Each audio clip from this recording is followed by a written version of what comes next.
Bonjour, bonsoir à toutes et à tous.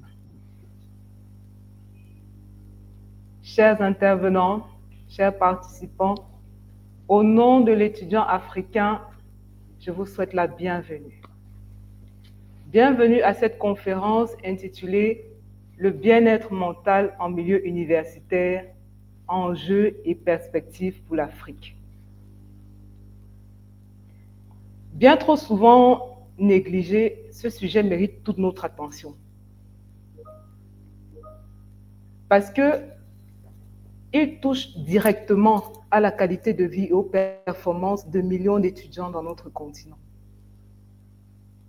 Alors ce soir, nous allons explorer la question du bien-être mental.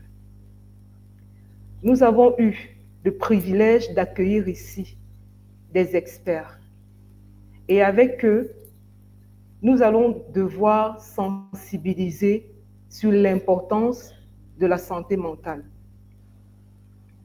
Échanger sur les différentes approches et les solutions qui sont adaptées à notre contexte africain. Je suis Tatiana Pamsi, pédologue géomaticienne et assistante à la direction de rédaction de l'étudiant africain. Je suis votre modératrice. Nous avons le privilège d'accueillir Dr Fatoumata Ba.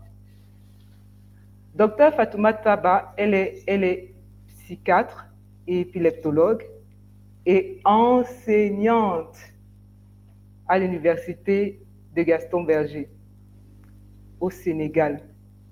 Dr Fatoumata, bonsoir et bienvenue. Nous avons également Madame Sarati. Bonsoir. Bonsoir, Madame Tatiana. Merci. Madame Sarati, elle est psychiatre et elle est accompagnante dans le TEDA pour adultes. Alors c'est très intéressant, vous allez découvrir cela pour ceux qui ne connaissent pas. Madame Sarah, bienvenue et bonsoir. Bonsoir, merci beaucoup. Nous avons également Monsieur Sana, qui est psychologue. Il est également consultant en santé mentale et accompagnement et soutien psychosocial. Voilà. Monsieur Sana, bonsoir et merci d'être parmi nous. Merci, c'est un plaisir. Bonsoir. Je vous remercie. Et enfin, nous avons Dr Bouba Traoré. Il est également psychologue, consultant en santé mentale et en soutien psychosocial. Dr Bouba, merci et bienvenue d'être parmi nous. Bonsoir Tatiana, bonsoir à tous les autres intervenants. Très ravi d'être avec vous ce soir. Alors, je vous remercie encore. Chers participants, vous êtes également conviés à être présents parmi nous. Vous pouvez écrire vos questions dans le chat. Pour ceux qui ont des témoignages, n'hésitez pas parce que c'est une conversation, c'est interactif. Nous voulons que tout le monde se sente équipé ce soir, que tout le monde reparte avec une solution, avec une gestion et une bonne santé mentale. Alors, sans plus tarder, cette conférence qui dure 2 heures, elle sera répartie en 4 étapes. La première étape, nous allons échanger ensemble sur ce que c'est que le bien-être mental. Nous allons comprendre le bien-être mental. Ensuite, nous allons essayer de décrypter ensemble, grâce à nos intervenants, nous allons essayer de décrypter les causes et les signes d'alerte. Troisièmement, nous allons avoir des solutions concrètes, concrètes, pour construire et maintenir un bien-être durable. Et quatrièmement, ça sera la session de questions-réponses. Alors, vos réponses seront montées à nos intervenants Et n'hésitez vraiment pas, car vous ne devez rien rater. À ça, je vous le dis. Alors, Monsieur Sana, vous qui avez une longue expérience de terrain, dites-nous, qu'est-ce que le bien-être mental? Alors, merci beaucoup pour m'avoir donné cette opportunité de se prononcer sur un sujet aussi intéressant et je suis vraiment très enthousiaste de prendre la parole à ce sujet, vu que nous abordons ce sujet dans plein de monde, que ce soit professionnel, estudiantin, et c'est toujours un plaisir. Alors, ce qu'il y a lieu de comprendre sur la santé, sur le bien-être psychosocial ou mental, puisque ça revient à la même chose. Alors, donc, c'est un état de bien-être dans lequel une personne peut réaliser son plein potentiel, être aussi capable d'être en phase avec ses sentiments, équilibré émotionnellement, et également qui n'exclut pas aussi la présence d'une maladie mentale, et vivons dans un environnement qui permet également de garantir leur dignité intrinsèque et être respectés, de jouir pleinement de leurs droits fondamentaux. Donc, juste pour faire court, donc c'est tout état qui permet à un individu de se réaliser, voilà, selon sa vision des choses, selon son environnement, c'est-à-dire, voilà, ce qui favorise cela, les facteurs qui le favorisent, et selon également dans le respect de ses droits fondamentaux. Voilà pour être très court, ce qu'on peut voilà, de ce qui est du bien-être mental. Effectivement, il y a également des définitions qui sont propres à l'OMS à ce sujet. On va y sur les soucis des questions viennent là-dessus. Merci.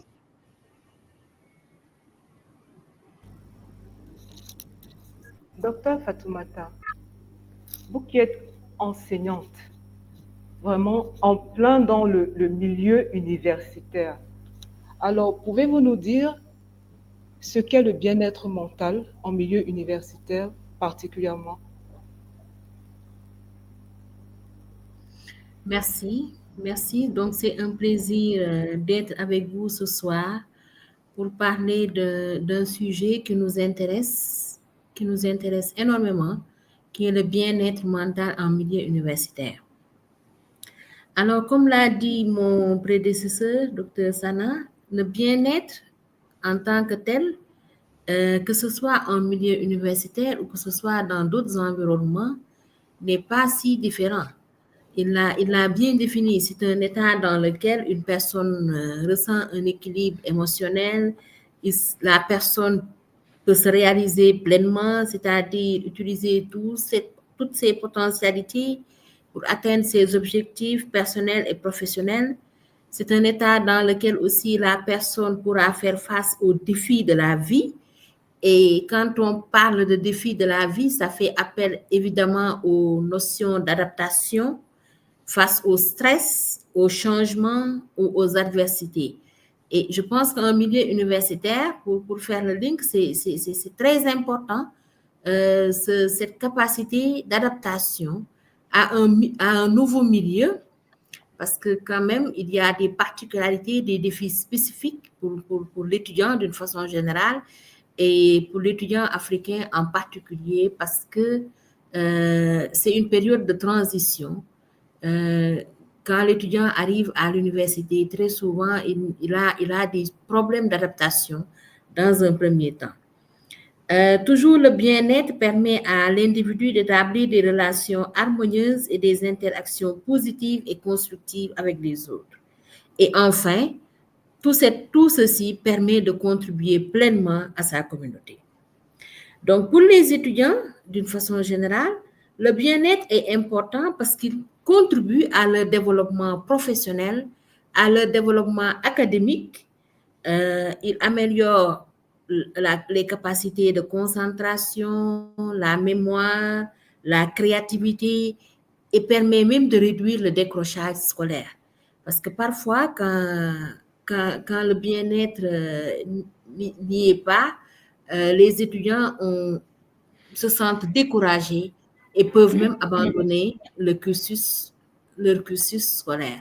Donc, ce bien-être mental-là va augmenter les capacités de résilience de l'étudiant. Donc, ça, c'est, voilà, ça, c'est les premiers éléments. Merci. Docteur Bouba,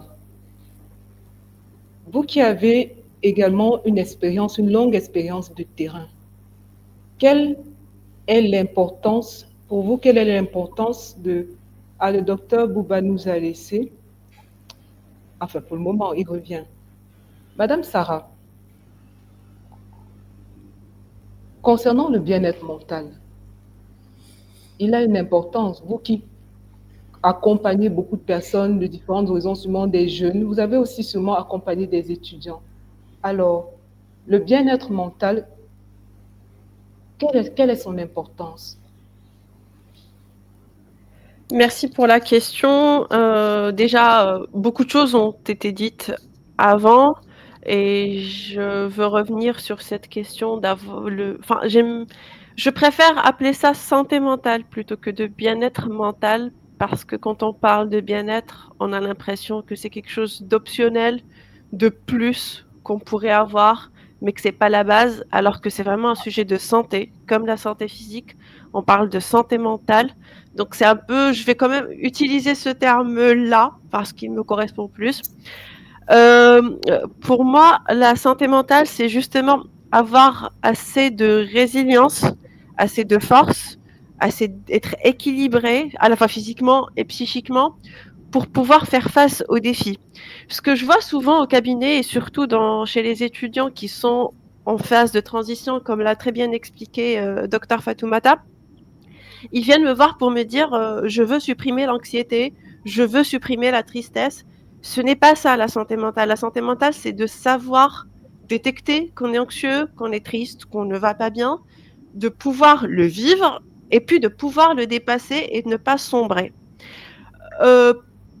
Pour moi, ce qui fait en fait la base de la santé mentale, c'est de pouvoir se sentir en équilibre avec 3 aspects fondamentaux de la vie, à savoir la vie professionnelle ou étudiante, en fonction de la phase de notre vie dans laquelle on est, la vie personnelle, nous avec nous-mêmes, et la vie sociale. Et à partir du moment où ce trépied n'est plus équilibré, la santé mentale, elle prend un coup et on commence à parler de problèmes de santé mentale. Et ce qui se passe dans la vie étudiante, c'est qu'on sort les jeunes adultes ou les grands enfants de leur milieu social, généralement, de leur famille, pour les propulser dans un nouveau milieu. Et c'est là où ce trépied commence à se déséquilibrer, le temps qu'ils le rééquilibrent autrement et qu'ils trouvent une nouvelle façon d'avoir une vie sociale et une vie personnelle, en plus des nouveaux défis de leur vie étudiante. Et c'est ce qui fait que cette phase de transition, elle est très, très dure d'un point de vue santé mentale.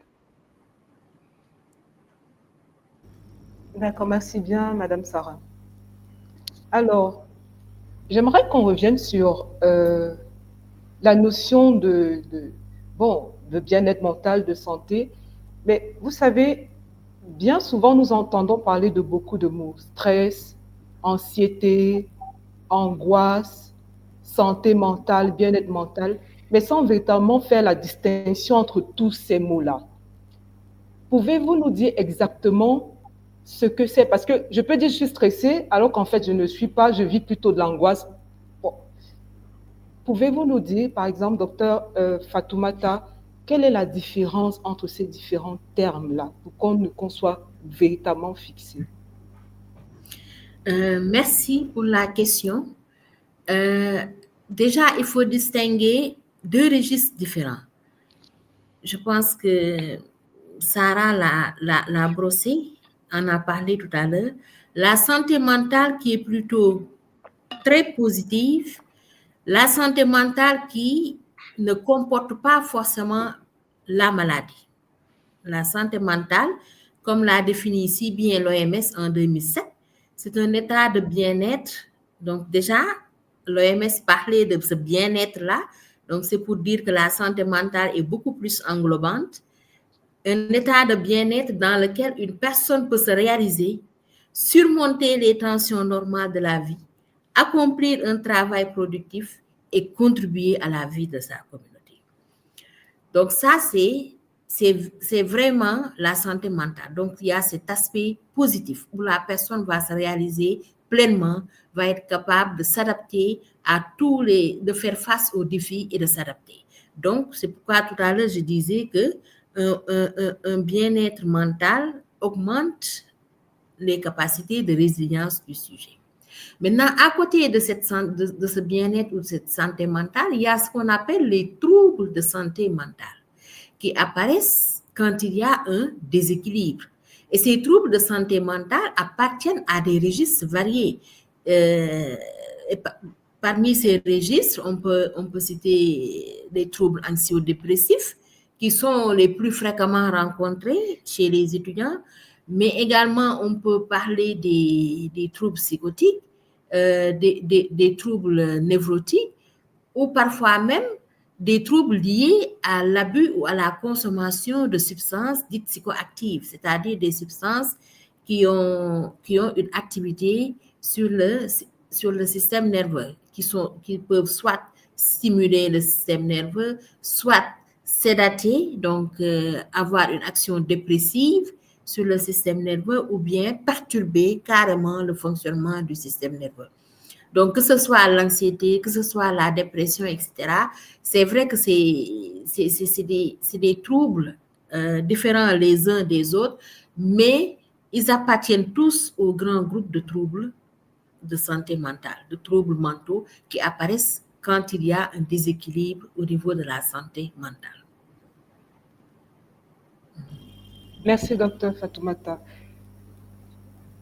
Madame Sarah, comment puis-je faire la différence entre je suis stressée et je suis angoissée? Oula. Grande question.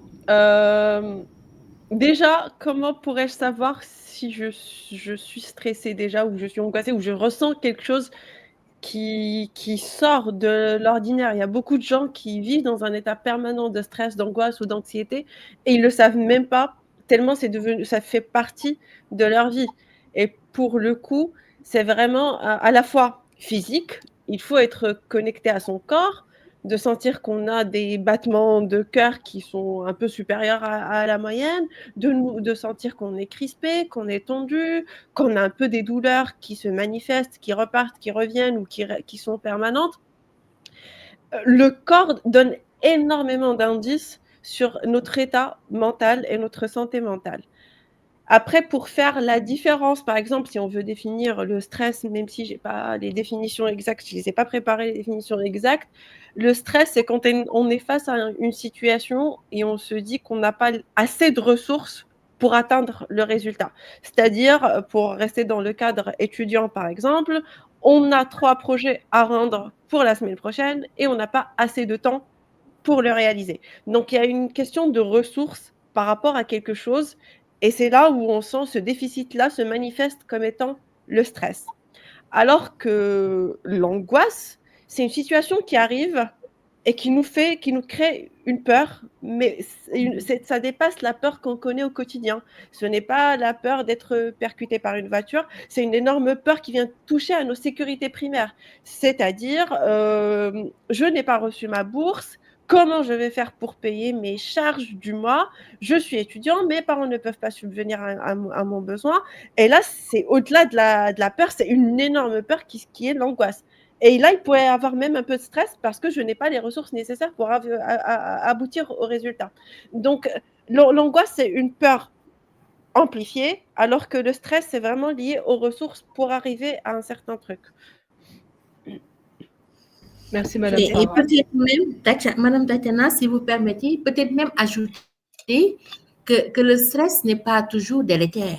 Parfois, le stress nous permet d'avancer, nous permet d'aller de l'avant, parce que le stress en soi peut être un facteur stimulateur. Maintenant, c'est quand le stress devient chronique qu'il devient délétère. Parce que dans ce cas-là, on sait hein, depuis longtemps avec les travaux d'Anceli que le stress va agir sur on l'appelle l'axe du stress, hein, l'axe hypothalamo-hypophyso-surrénalien, et va entraîner une activation permanente du système nerveux sympathique avec toutes les réactions qui en découlent, l'accélération des battements du cœur, etc., les palpitations, tachycardie, etc. Donc, il faut savoir que le stress en soi aussi est positif. Donc, une petite dose de stress est bonne. Mais c'est quand le stress devient chronique qu'il devient vraiment délétère pour la santé. Merci. Juste Merci, pour docteur. compléter, c'est très intéressant en fait parce que comme vous l'avez dit dans ma présentation, j'accompagne beaucoup de personnes qui sont TDAH, c'est-à-dire qu'ils ont le trouble de l'attention avec hyperactivité, et ce sont des personnes qui ne peuvent pas travailler ou se mettre en action s'il n'y a pas de stress. Donc on doit réussir à injecter dans leur quotidien une dose de stress nécessaire pour faciliter leur fonctionnement, sans qu'elle soit énorme au point de venir les handicaper ou les paralyser. Donc, toute émotion est nécessaire comme indicateur ou comme moteur pour qu'on fonctionne, mais dès qu'elle dépasse un certain palier, elle devient néfaste pour notre santé mentale, en fait. Merci, Peut-être Nafisa. je vais m'inscrire. Je ne sais pas si je peux, avec la permission de Sarah, bien sûr. Effectivement, vous pouvez. Et Tatiana, je peux? OK. Alors, j'allais effectivement ajouter que la plupart du temps, il est vu sous ce mauvais angle-là, surtout le stress incapacitant. Mais comme l'a dit ce soeur, ce qu'il y a lieu de comprendre, c'est que la vie, elle est vide sans stress, en fait. C'est que s'il n'y a pas de stress, l'organisme est aux arrêts parce que tout simplement, le stress permet à de réussir à toutes ces actions. C'est pourquoi on a la possibilité aujourd'hui de définir un stress qui est incapacitant, c'est-à-dire qui va nous amener à la retenue, souvent aussi à la procrastination, surtout en milieu scolaire, et puis aussi à être ingérable. Et c'est en ce moment-là, là, on va parler de mauvais stress. Il y a également ce que nous recherchons davantage, ce qui nous aide dans le quotidien, c'est surtout le stress optimal. Ça nous aide à prendre des meilleures décisions et pouvoir avancer, la créativité, parce que ça nous stimule, comme l'a dit Sarah, c'est un moteur. Mais ce sur quoi je vais beaucoup plus accentuer cette intervention, c'est de faire un peu le point entre ce qui est de l'angoisse et ce qui est du stress. Parce que dans le stress, il y a également de l'angoisse. Effectivement, les ressources sont mises en question dans le deux, parce que quand on est stressé, il y a une reconsidération de nos ressources pour faire face aux défis qui nous attendent, face auxquels nous nous trouvons. Mais il y a également de l'angoisse dans cela. Est-ce que, par exemple, je serai à mesure de faire face à cette situation? La peur va m'habiter parce que je ne sais pas, parce que peut-être c'est une nouvelle expérience pour moi. Je n'ai jamais eu à présenter un exposé devant, peut-être dans un amphithéâtre avec des milliers d'étudiants ou avec des centaines d'étudiants. Donc, tout à fait normal que nous soyons stressés. Maintenant, la peur de l'inconnu, qui est l'angoisse, va aussi venir nous habiter dans cet état de stress. Donc, nous avons deux chaînons qui sont de la même famille, de l'anxiété, et les deux se retrouvent dans cela. Donc, le stress, l'angoisse, à comprendre, il y a effectivement de la différence, mais il y a également des points communs parce que ces deux états se retrouvent dans l'anxiété. Et tout à fait, on peut également parler de ce qu'il y a lieu de faire par rapport à la gestion de l'anxiété. Et pour cela, il y a des multitudes de pratiques par rapport à cela. Merci, c'est tout ce que je voulais ajouter comme éclaircissement. Alors, Monsieur Sana, vous qui avez eu affaire à de nombreuses cibles, des cibles très différentes en ce qui concerne la santé mentale, est-ce que l'importance, en soi, l'importance, elle est pour tout le monde, la santé mentale est importante, ça oui. Mais est-ce qu'il y a des degrés différents en fonction de ce que les uns et les autres peuvent vivre comme maux, comme peut-être difficultés? Est-ce qu'il y a une différence à ces niveaux-là concernant l'importance de la santé mentale? Alors, naturellement, Oui, parce que surtout les personnes qui ont eu à vivre des difficultés, que ce soit sur le plan émotionnel, psychologique, on va également à rajouter dans la liste. Surtout celles-là qui ont vécu des situations difficiles se rendent encore plus compte de l'importance de cette santé mentale-là. C'est lorsque nous le perdons que nous nous rendons compte que, ah ben tiens, voilà, j'ai perdu quelque chose qui, qui, qui est très précieuse pour ma vie, pour mon épanouissement, pour également exploiter mon potentiel, que ce soit dans le milieu professionnel, social ou relationnel. Donc, effectivement, il y a une très grande différence parce que déjà sur ce point-là, oui, mais il y a également l'importance, elle est aussi considérée, et surtout, c'est en fonction du niveau d'éveil, surtout de la personne concernée. Par exemple, surtout dans le milieu où j'ai beaucoup travaillé, que ce soit dans les situations de crise, des conflits, là, l'importance, elle est connue de tous. C'est comme par exemple quand vous dites que vous souffrez du paludisme, tout le monde sait où aller, par exemple à l'hôpital pour se faire soigner par un médecin. Là, le milieu, là où les personnes qui ont été confrontées à des situations difficiles à travers les conflits le savent très bien. Donc, ils sont déjà dans cette dynamique-là de compréhension et de beaucoup plus de contagion d'expérience. Quand je parle de contagion, je fais juste allusion à l'aspect de faire appel à quelqu'un d'autre, de sensibiliser quelqu'un d'autre, de l'inviter à aller voir un psychologue. Ils sont beaucoup plus dans cette dynamique.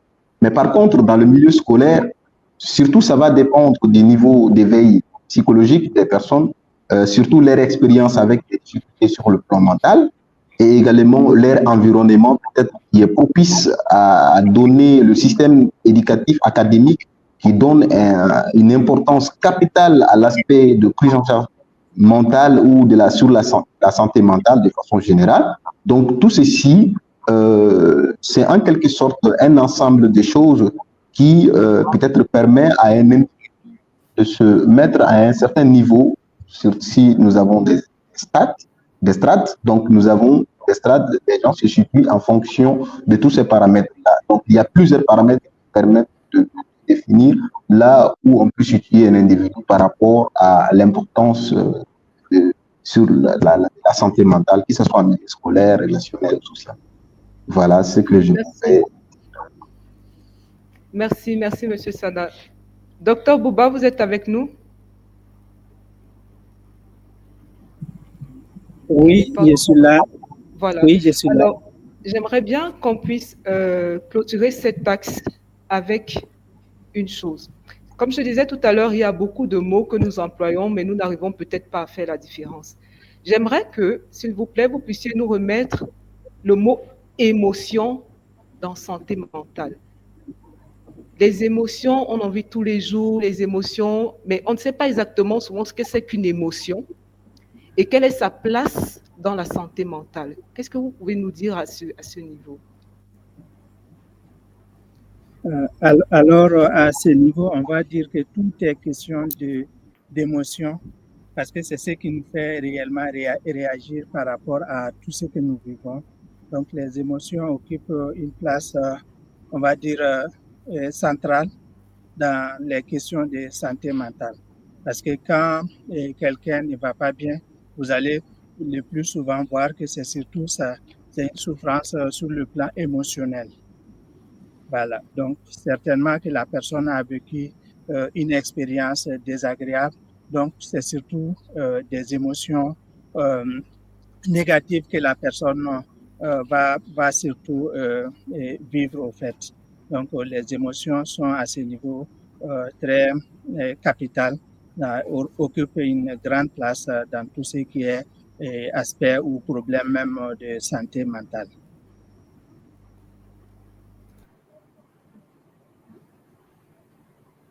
Merci, merci, docteur Bouba.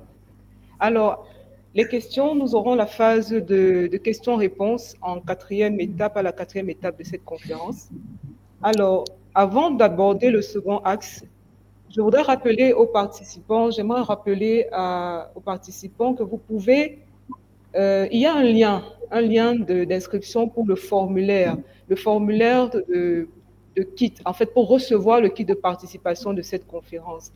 Alors, nous vous invitons à cliquer sur le lien de participation. Vous pourrez remplir le formulaire et là, vous recevrez le kit. Dans ce kit, qu'est-ce que vous aurez? Vous aurez droit au replay de cette conférence. Vous aurez droit également à une attestation de participation et vous aurez un mini-guide en ce qui concerne la santé mentale, le bien-être mental afin de le construire et de le maintenir. Alors, sans plus tarder, nous allons passer au deuxième axe qui désigne en fait le décryptage des causes et des signaux. Alors, je suis stressée, oui, et c'est normal. Mais à quel niveau je dois comprendre que ce stress n'est plus bon? Je dois m'arrêter et je dois changer de cap. Alors, docteur Fatoumata Taba, comment comprendre les signes d'alerte, les causes qui nuisent au bien-être mental? Merci. Alors, pour cette population spécifique qui est une population estudiantine, je pense que les signes d'alerte ne sont pas très difficiles à identifier. Parce que, de façon générale, on sait que les étudiants sont attendus principalement sur deux éléments, sur les performances académiques scolaires, et également, comme ils sont en général, ils vivent en communauté, c'est aussi au niveau des relations sociales, des relations interhumaines. Quand le stress, parce que nous avons évoqué un stress qui est positif, quand le stress devient chronique ou délétère, sur le plan des performances académiques, les répercussions peuvent être diverses, mais j'en donne juste quelques exemples, comme des troubles de la concentration, l'étudiant qui assiste au cours, mais qui n'arrive plus à se concentrer, des troubles de la mémoire. Il a l'impression que malgré tous les efforts qu'il fournit pour apprendre, il n'arrive à rien retenir, ou bien il retient, mais il oublie de façon prématurée. Et cela peut même aller jusqu'à un niveau tel que parfois, même aller au cours devient très difficile. Donc, c'est quelqu'un qui n'a plus envie ou qui n'a plus l'énergie, parce que soit il peut ne pas avoir l'envie, ou même parfois c'est ne pas avoir l'envie, c'est trop dire, mais parfois c'est ne pas même avoir d'énergie pour se lever et aller au cours. Donc, tout dépend du niveau, du degré de sévérité de ce stress et de ses répercussions. Sur le plan des relations interhumaines, sociales, cet étudiant-là peut devenir très irritable, il s'énerve pour un rien.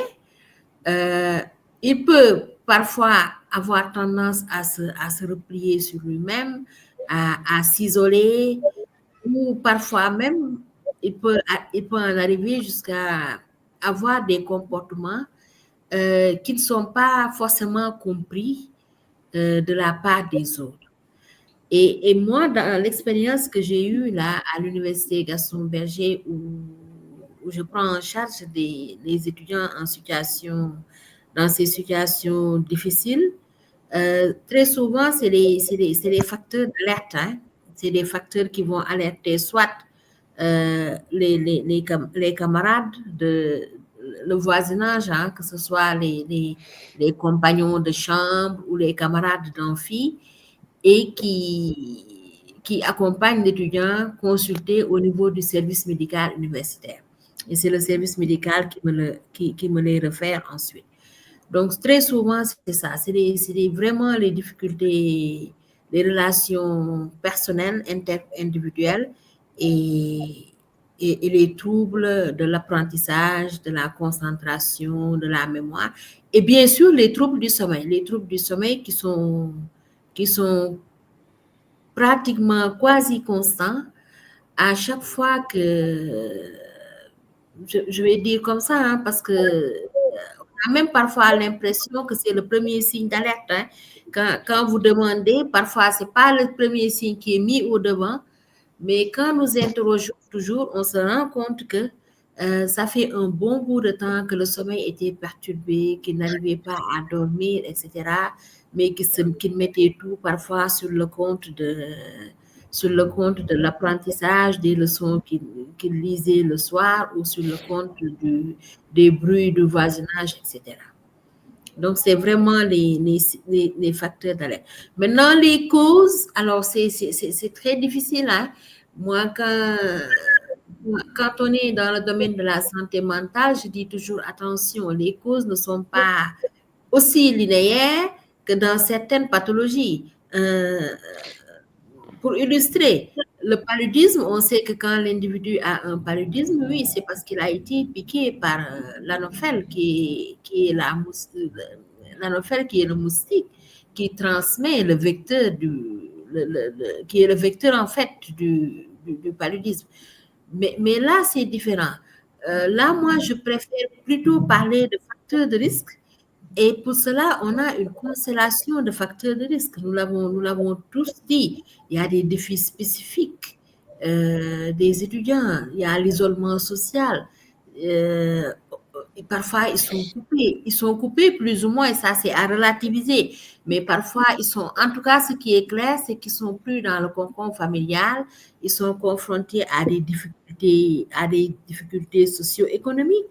Parce que parfois, il y a la question même de financement des études, l'accès limité aux ressources, les infrastructures qui sont insuffisantes, surtout dans le contexte, moi, dans le contexte sénégalais que je connais très bien, les infrastructures éducatives qui sont parfois très insuffisantes, et tout est source en fait de stress, tout est source de problèmes. Même pour que l'étudiant puisse avoir sa bourse à temps, parfois c'est au prix d'une lutte acharnée. Donc il y a tous ces facteurs-là. Ensuite, il y a la pression familiale. Parfois, pour ces étudiants qui viennent de zones assez reculées, ils se retrouvent être même le soutien de famille. Et c'est avec cette bourse-là cette bourse-là est partagée avec les autres membres de la famille. Cette bourse, déjà, qui est insuffisante pour l'étudiant lui-même, est partagée avec la famille qui est au pays et qui attend, qui n'a pas d'autres sources de revenus. En plus, il y a aussi, pour certains étudiants qui n'appartiennent pas forcément, parce que nous recevons aussi des étudiants qui nous viennent d'ailleurs, des étudiants, voilà, d'autres nationalités, il y a le choc culturel, il y a les difficultés d'intégration heureusement même, qu'au niveau du campus, nous retrouvons toujours des associations d'étudiants ressortissants par exemple, des étudiants béninois, togolais, etc. Ils s'organisent toujours sous un mode d'association. Mais parfois, ce choc culturel-là peut être une réalité. Et maintenant, il y a même le stress lié à l'avenir. On se bat, on fait ses études, mais au terme, est-ce qu'on ne chômera pas? Au terme, qu'est-ce que l'avenir nous réserve, etc., etc. Donc, je pense qu'il y a tous ces facteurs-là qui peuvent bien sûr contribuer au déséquilibre mental, avec la pression académique aussi.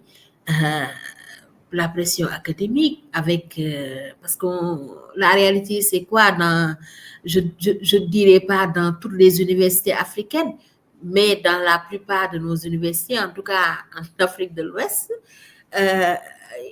il y a un cycle de grève récurrente, ce qui fait que les années académiques sont des années qui sont pas très bien maîtrisées. Et pour achever les années, tout d'un coup, les étudiants parfois sont obligés d'être sous une pression académique qui est forte, qui est réelle. Et tous ces facteurs-là, effectivement, peuvent être déstabilisateurs pour les étudiants. Merci. Merci, docteur Fatoumata. Docteur Bouba, vous qui avez beaucoup fait le terrain, rencontré dans plusieurs villes même d'ailleurs et pays, comment est-ce que le contexte culturel et social cause ou nuit au bien-être mental? Merci Tatiana pour la question. Et effectivement, les contextes culturels et social peut à la fois être, surtout dans notre contexte, peut surtout vraiment être un facteur, on va dire, qui peut aider à maintenir une bonne santé mentale au fait. Et pour la plupart des personnes qui sont affectés par les conflits et qui sont exposés ou qui présentent des problèmes de santé mentale, vous allez voir dans un premier temps que c'est surtout le tissu social au fait qui est affecté. Et de ce fait, il y a une rupture à un certain niveau et ces personnes se retrouvent surtout avec des problèmes de santé mentale qui au départ étaient comblés par le fait qu'il y ait une forte solidarité au sein de la société. Donc la solidarité, par exemple, qui peut exister dans nos différentes communautés, et particulièrement dans les contextes africains de façon générale, et particulièrement dans beaucoup de communautés au Mali. Et vous allez voir qu'il y a déjà cette solidarité et cette ouverture à l'autre qui fait que même si j'ai des problèmes de santé mentale ou j'ai quelque chose qui me stresse, qui m'angoisse, j'ai la possibilité d'en parler et d'en parler. Bon, pas peut-être de façon académique comme on le sait, mais de façon culturelle. J'ai peut-être des camarades d'âge, par exemple, avec qui je peux échanger des problèmes ou d'une personne de confiance au sein de la famille qui peut m'orienter et me guider, même si on sait que de façon académique, les questions de santé mentale sont souvent sujette à la stigmatisation et autres. Donc, la société, la communauté, la culture peut être un facteur vraiment sur lequel on peut s'appuyer pour vraiment améliorer, sinon maintenir une bonne santé mentale. Donc, de ce fait, je pense que la culture peut aider, aide d'ailleurs beaucoup de communautés dans ce sens. En tout cas, ce que nous voyons sur le terrain, c'est que la plupart des personnes qui sont exposées, c'est qu'il y a une rupture au niveau du tissu social, ce qui fait que leur problème de santé mentale s'est amplifié. Merci, docteur Bouba. Madame Sarah, quels peuvent être les signaux d'alerte pour moi, une étudiante? Alors, on a eu l'exposé de docteur Fatouma Taba qui était pour moi, qui touchait un peu aux différents éléments. Il y a 3 types de signaux auxquels je pense là, mais peut-être qu'il y en a plus. C'est les corporels. On a parlé de sommeil, par exemple, et c'est un signal très, très important et puis très visible qu'on pourrait voir au bout de 2-3 jours quand on dort mal, quand on a des soucis pendant la nuit, de se dire il y a quelque chose qui ne va pas. Il y a le système immunitaire aussi, parce que le stress ou la santé mentale, quand on ne va pas bien mentalement, c'est la montée du cortisol. Et quand on a une montée de cortisol, c'est le système immunitaire qui diminue. Et donc, on commence à choper des grippes, des maladies, à ne pas pouvoir s'en sortir très rapidement. Et le corps a du mal à gérer des choses qu'il gérait très rapidement auparavant. Il y a des palpitations au niveau du cœur, il y a des tensions musculaires, il y a peut-être même une fatigue chronique qui commence à s'étendre sur des jours, sur des semaines, sur des mois. Et tous ces signaux-là, on a tendance à dire que c'est juste parce que il y a ceci, c'est juste parce qu'il fait froid, c'est juste parce qu'il y a un changement de température, c'est juste parce que c'est ça, alors que c'est notre psyché, c'est notre mental qui est en train de passer à travers le corps pour nous dire qu'il y a quelque chose qui ne va pas. Après, il y a les signaux sociaux. La personne qui avait l'habitude d'avoir un certain comportement, une certaine personnalité en société, elle commence à changer de comportement, elle peut devenir plus impulsive, elle peut être plus nerveuse, elle peut devenir ou à s'attaquer à des addictions, par exemple. On a parlé de repli, il y a beaucoup de gens qui s'isolent et qui rentrent dans une phase de repli sur eux. Il y en a d'autres qui compensent différemment, qui sont encore plus en société, encore plus en soirée, encore plus à chercher de la stimulation pour sortir de leur état, soit de stress, soit dépressif, etc., et à compenser différemment. Et il y a une espèce de yo-yo émotionnel où la personne elle peut passer de phases d'euphorie à des phases de déprime et vivre ça plusieurs fois par semaine, par exemple. Et pour finir, il y a les signaux de performance et c'est surtout ça qui commence à alerter les étudiants parce que c'est pour ça qu'ils sont là. C'est ce qu'on a vu, ce qui a été bien expliqué, à savoir la concentration, la difficulté d'avoir de l'attention, de maintenir son attention pendant tout un cours ou pendant qu'on est en train de réviser, etc. Et que l'attention, elle commence à s'éparpiller un peu partout. Il y a des défaillances de la mémoire. Et tout ça, c'est en fait, il faut juste noter qu'il y a une différence de comportement. Il y a des personnes qui ont une très mauvaise mémoire depuis toujours. Donc là, on ne peut pas dire c'est un impact du stress ou de la santé mentale.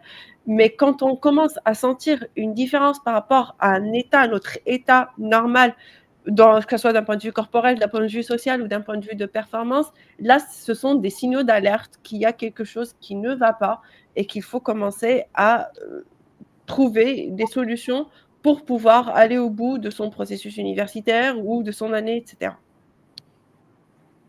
Merci, Madame Sarah.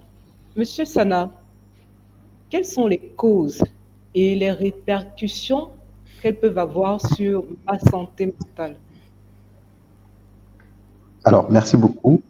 Je crois qu'il y a beaucoup de choses qui sont dites à ce sujet. Je vais juste rajouter avec tout ce qui a été dit par Dr. Ba et puis Sarah.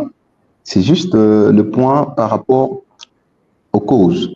Alors, ce qu'il y a lieu de comprendre, peut-être que vous avez aussi fait le constat, on n'a jamais parlé d'une cause, mais plutôt d'une convergence des causes.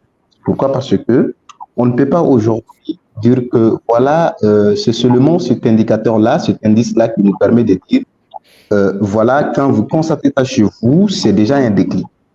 Donc, il y a un ensemble de choses et aussi les degrés de ce que nous pouvons peut-être constater chez nous.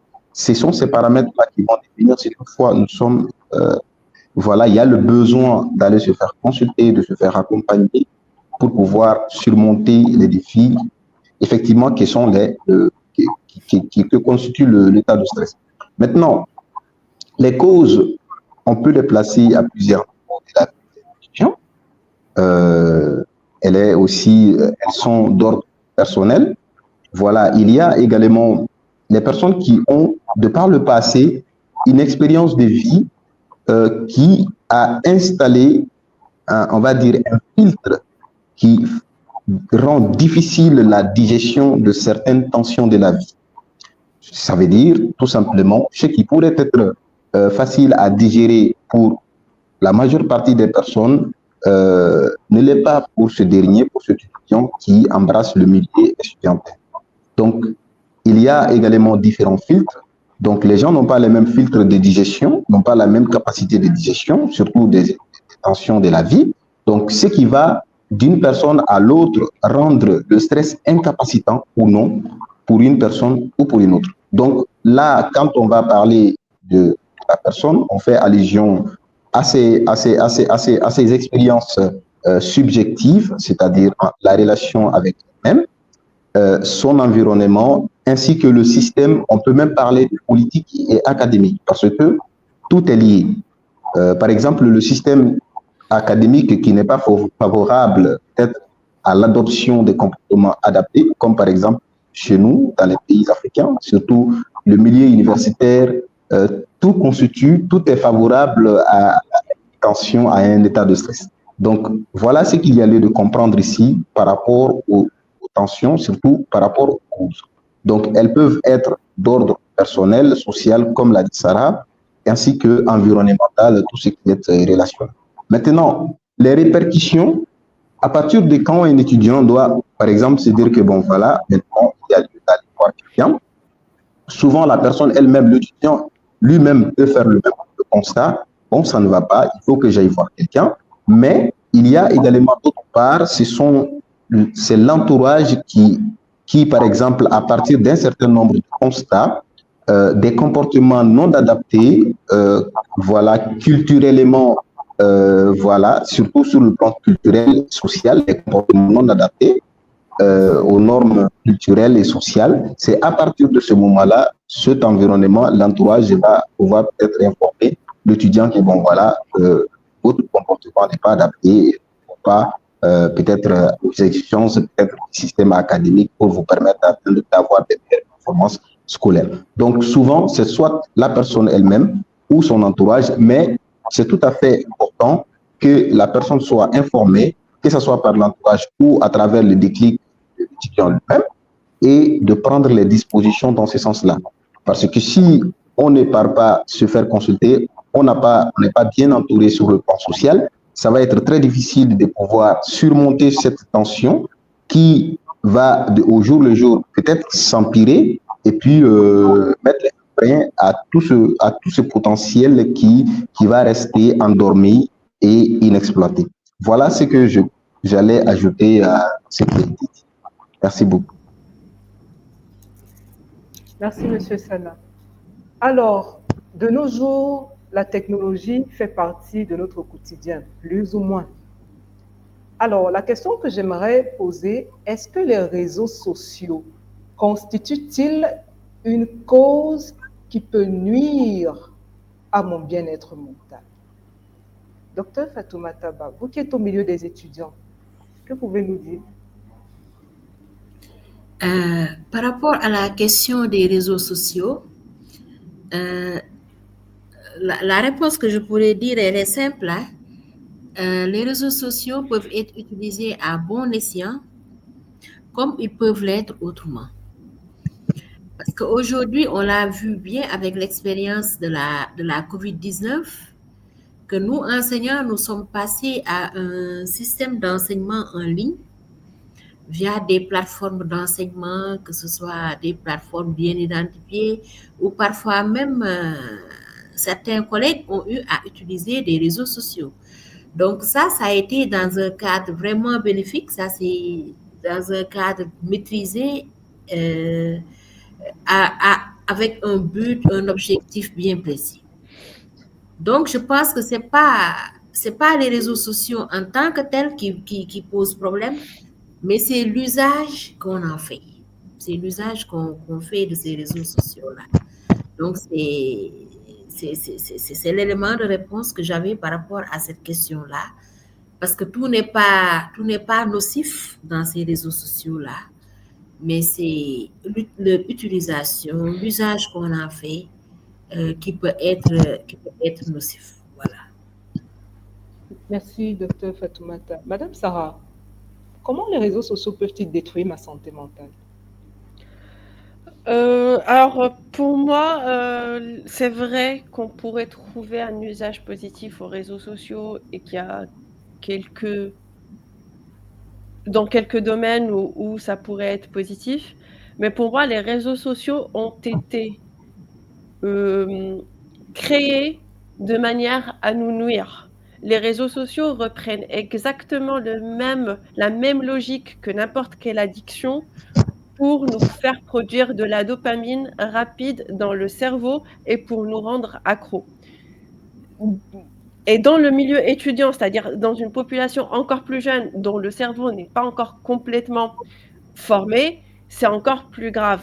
Donc, à mon avis, il y a des gens qui arrivent à s'en sortir, il y a des gens qui arrivent à y trouver une bonne utilité et usage, mais vu tout l'argent et toute l'ingéniosité mise dans les réseaux sociaux pour en faire un outil de consommation et pour propulser énormément d'idées de consommation, etc., c'est fait pour qu'on devienne des personnes addictes et accros à ces outils-là. Et déjà, créer une addiction, c'est nocif. Ensuite, si on arrive aux différents usages, il y a beaucoup de choses. Il y a ce qui est mis en avant dans les réseaux sociaux, des vies presque parfaites, des corps presque parfaits, des fantasmes d'une vie qui n'existe que sur ces canaux-là, qui mettent les gens en compétition et en mal-être vis-à-vis d'eux-mêmes et vis-à-vis de ce qu'ils vivent. Maintenant, si on arrive même au niveau des voyages, on prend des photos avec des drones, avec on fait énormément de retouches dedans. Et quand on voyage, nous, on n'arrive pas à retrouver cette image-là, ces couleurs-là qu'on a vues sur les réseaux sociaux, et on profite même plus de ce moment-là, en fait. Les réseaux sociaux, c'est créer une fantaisie qui n'existe pas et la faire passer comme une réalité pour les gens, et les gens y croient, qui en plus crée une addiction. Donc les gens consomment encore et encore et encore plus ce genre de contenu, et on se retrouve avec un décalage entre la vie réelle, entre ce qu'on vit et entre ce qu'on croit que les autres vivent, et ça crée un énorme mal-être mental. Merci, Madame Sarah. Docteur Bouba, vous qui avez croisé plusieurs personnes, avez-vous rencontré des personnes qui ont eu leur santé mentale qui a été affectée à cause des réseaux sociaux? Absolument, cela est très fréquent de nos jours. Vous allez voir quelqu'un qui peut vous dire carrément qu'il ne peut pas faire une heure, c'est trop, une demi-heure sans son téléphone, en fait. Et vous allez constater que ce n'est pas le téléphone en tant que tel, mais c'est surtout les réseaux sociaux. Qu'est-ce qu'il fait avec les téléphones? Ce n'est pas le téléphone en tant que tel, mais c'est l'usage qu'il fait des réseaux sociaux qui fait qu'il ne peut même pas se débarrasser de son téléphone pendant un temps important. Donc, comme l'a dit Sarah, c'est vraiment une question d'addiction qui se pose, et ce cas est très fréquent et malheureusement affecte énormément la santé mentale des personnes. Donc, à ce niveau, je pense que Dr Fatoumata l'a dit, c'est vraiment l'usage qu'on fait des réseaux sociaux qui peut avoir un impact négatif ou non sur notre santé mentale. Et de plus en plus, avec la jeunesse actuellement, c'est vraiment un usage incontrôlé qu'on fait des nouvelles technologies et particulièrement des réseaux sociaux, en fait. Donc, à ce niveau, je pense que cela peut créer ces problèmes d'addiction aux réseaux sociaux, et qui peut aussi, qui a une conséquence directe sur notre santé mentale. Merci, Dr Bouba. Et pour terminer, M. Sana, j'aimerais vous demander, à quel niveau cela pourrait être un signe d'alerte pour moi quand j'utilise les réseaux sociaux, moi étant étudiante? Alors, c'est à mon avis, c'est lorsque l'étudiant ou l'étudiante peut-être se rend compte que là maintenant, c'en est de trop, parce que lorsque nous utilisons les réseaux sociaux comme moyen échappatoire pour ne pas vivre dans le moment présent, parce que c'est un peu ce cercle vicieux que les réseaux sociaux créent autour de nous. Ça nous fait penser qu'on est effectivement dans un monde réel. Effectivement, c'est réel, mais sauf que ça va générer une addiction. Alors, l'étudiant qui se rend compte que nous avons même tenté l'expérience ici lors de sessions de renforcement des capacités en santé mentale, nous demandons souvent à certaines personnes, c'est également dans un contexte d'apprentissage, bien sûr, nous demandons à certaines personnes de mettre le téléphone de côté juste pour expérimentation, et juste 10 minutes après, tu te rends compte, souvent même certaines personnes, ça n'atteint même pas cela, vous allez commencer à générer des petits signaux beaucoup plus relatifs à l'anxiété. Donc, surtout, leur manière, ils sont beaucoup plus portés, ces personnes-là sentent le vide, en fait. Ils ont l'impression qu'il y a quelque chose qui manque, et ils ne sont pas du tout à l'aise.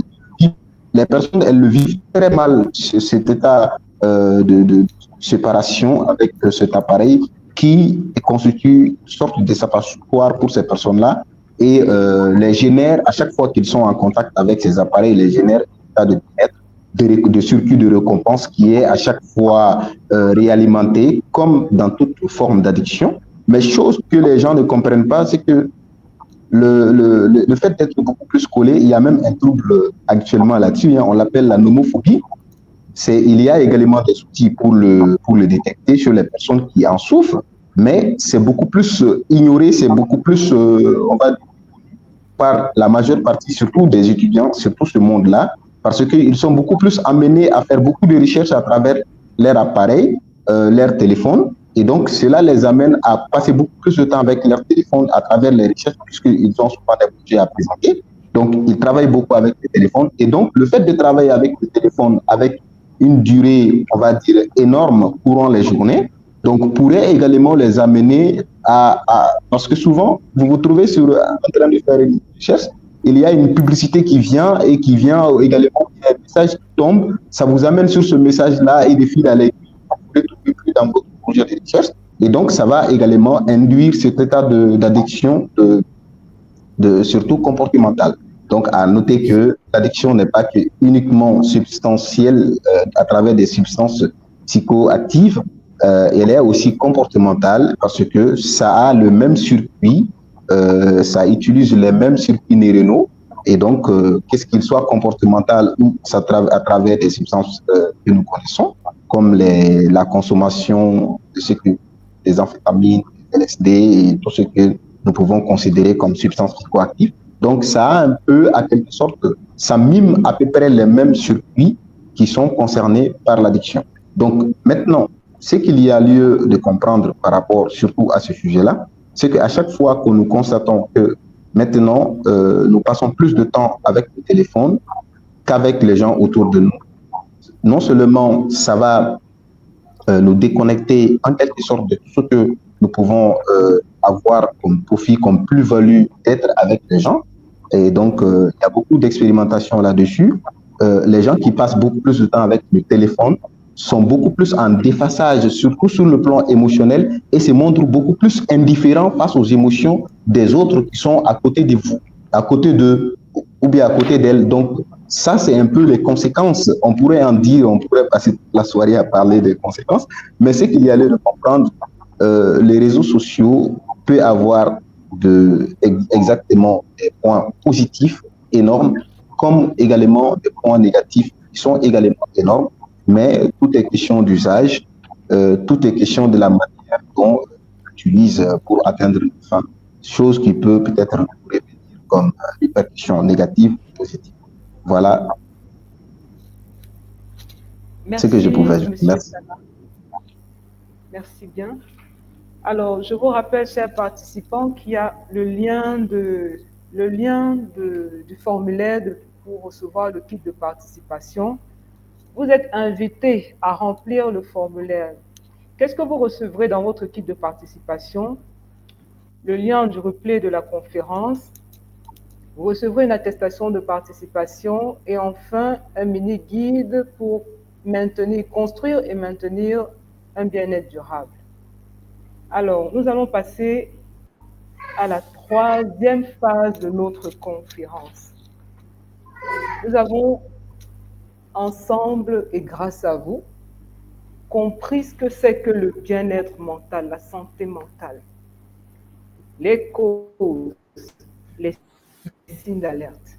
Mais maintenant, que faire? N'oublions pas que c'est une notion qui, jusqu'à aujourd'hui, l'Africain pense que ça ne nous concerne pas. La santé mentale, le bien-être mental, c'est pas pour nous, les Africains. Mais pourtant, à travers vos contributions, nous comprenons que nous sommes bel et bien concernés. Maintenant, les solutions. Les solutions adaptées à notre contexte africain. Madame Sarah, qu'est-ce que vous pouvez nous proposer comme solution concrète et pratique pour construire un bien-être mental durable? Moi, je préfère toujours partir du plus simple, en fait. Et au fur et à mesure, compliquer, rajouter des ressources s'il le faut. Mais les choses les plus basiques, c'est de bien manger d'une manière équilibrée, d'avoir tous les apports dont le corps et le cerveau ont besoin. C'est de bien dormir et c'est de bouger, c'est-à-dire avoir une activité physique pas forcément dure, pas forcément impactante, mais juste de marcher 7000 pas par jour, par exemple. Une fois on donne à notre corps et à notre cerveau tout ce dont il a besoin pour fonctionner correctement, on écarte déjà que les causes de notre stress ou que les causes de notre mal-être mental sont des causes liées à notre mode de vie et ou à notre hygiène de vie. Donc ça, pour moi, c'est vraiment quelque chose à ne pas négliger, à ne pas se dire: «Bon, là, je suis en stress, j'ai les examens et cetera, j'ai mangé n'importe comment, je me rattraperai plus tard ou quand je reviendrai en famille et cetera». Au contraire, plus tu es en stress, plus tu as des échéances qui s'approchent, plus moins tu te sens bien, plus il faut que tu donnes de l'importance à ton hygiène de vie. Ça, c'est vraiment le basique et pour moi, ça résout, je vais sortir des chiffres de ma tête, mais pour moi, ça résout 50 des problématiques, basiques quotidiennes qu'on retrouve dans le milieu étudiant. Après, on peut aller dans des techniques beaucoup plus approfondies, mais encore pour partir dans des choses basiques, la respiration. Faire attention à comment on respire. On respire tous très, très mal et plus on est stressé, moins on respire. Moins on respire, moins on a d'oxygène dans le cerveau et moins le cerveau fonctionne. Donc plus on a d'alerte et moins on se sent bien en fait. Donc on fait des exercices de respiration simples. On prend 5 minutes, 3 minutes, 2 minutes et on se pose. On inspire sur 4 temps, c'est-à-dire on inspire, on compte 1, 2, 3, 4. On fait une pause. 1, 2, 3, 4. On expire. 1, 2, 3, 4. Et on fait une pause sur 4 temps. Qu'est-ce que ça permet? Ça permet de se reconnecter à son souffle. Ça permet d'aérer le cerveau.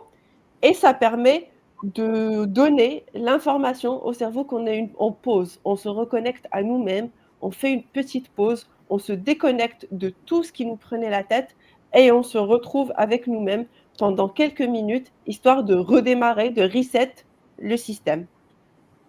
Puis après, on peut aller dans des techniques beaucoup plus complexes, aller consulter, aller voir des personnes qui sont spécialisés dans la santé mentale, qui sont, etc., pour leur parler de nos problématiques beaucoup plus profondes, communiquer avec notre entourage, juste s'entourer, bien s'entourer, avoir un entourage sain, ça améliore la santé mentale. Leur communiquer nos problèmes, même s'ils n'ont aucune solution, même s'ils n'ont aucun conseil, c'est juste poser le problème d'une manière orale ou encore mieux d'une manière écrite permet de prendre de la distance, de prendre du recul et de sentir qu'on n'est pas le problème, qu'il y a un problème, qu'il y a nous et qu'il y a une distance entre nous, ce qui nous donne ce champ de réflexion et ce champ de pouvoir s'améliorer et de le voir différemment. Et puis après, s'il faut aller plus loin, c'est vraiment faire des thérapies, faire de l'hypnose, faire de la sophrologie, faire du yoga. Et on peut développer tout cela s'il le faut, si vous voulez.